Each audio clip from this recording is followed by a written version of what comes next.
As you know, there are now mass cancellations of events all over the world and a severe overall drop in demand for handmade items such as accessories, invitations, party supplies, etc. We know firsthand the impact it's having on our business. After 12 years of doing our art and craft business together, nothing Amy and I have experienced could have possibly prepared us for what's happening right now or what may happen after the pandemic.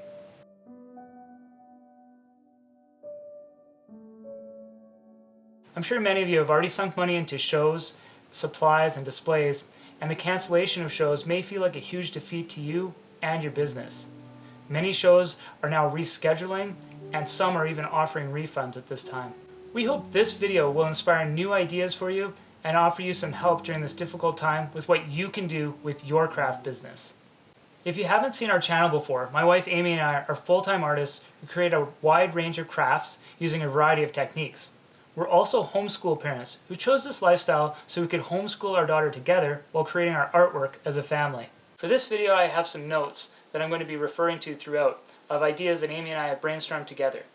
We'll also put the key points up on the screen for you. Right now, it's probably difficult to even focus on your craft business. You're scared, your friends and family are scared about what's happening and what could happen next. And if you're scared, your customers are scared as well. Try to think of ideas that you could do to help someone who's feeling the same as you with your arts and crafts. Think about why you started creating your pieces. Could that help someone during this time? How can you use your talents to help even more people with your art? By thinking this way, you can use your skills to further increase what you're offering online, or if you're choosing not to sell your work at this time, by preparing for your future collections. Take a look around at what you presently own or collect that you find comforting.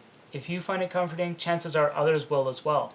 Can you make anything similar to these items with your present skills and materials? If people aren't going outside as much, maybe use your knitting skills to create a blanket instead of scarves and hats. Look for something else that is hard to get right now, or something that will bring joy and comfort to someone who's in self-isolation or self-quarantine. Which leads me to my next point. What do people need at home? Many people are now working exclusively from home, and they do still need some office products. Can anything you currently make be made into something that could help these people? Or can you make anything that could entertain children or adults? Can your items be made into DIY kits for kids, for something that they could make with their parents? How do you spend your spare time? Can you create a product that includes that? Also, look at existing homeschooling projects. We have been homeschooling our daughter prior to the pandemic, and can think of a number of homeschool-related ideas that could be made by crafters and artists for homeschool use. As we mentioned in previous videos on how to increase sales, take a look at what your best sellers were online and in person and see if you can make a higher or lower price variation of each. If your supplies are running low and you aren't sure when you'll be able to get them again, look for transferable skills. Do you make leather tote bags, for example? If the leather is hard to source and too expensive, try finding an inexpensive heavyweight fabric that you could replace it with.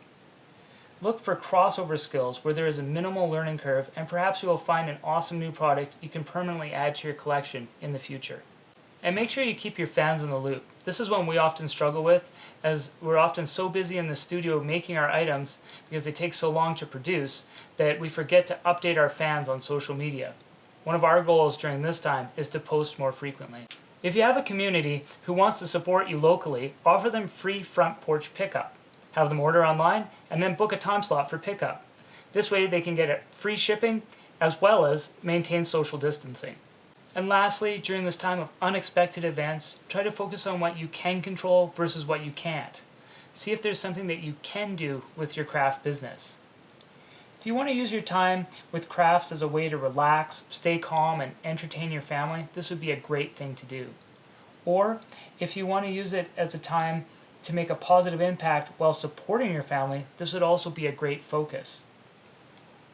Or if you're looking for a way for your crafts to make a positive contribution, I've seen multiple posts from health organizations that have run out of masks and are now requesting handmade ones. Check with your local medical facilities to see if they need masks or maybe something else. We both wish you and your family a healthy and safe time right now. Please share below anything that you might be doing with your craft to help you and your family get through this.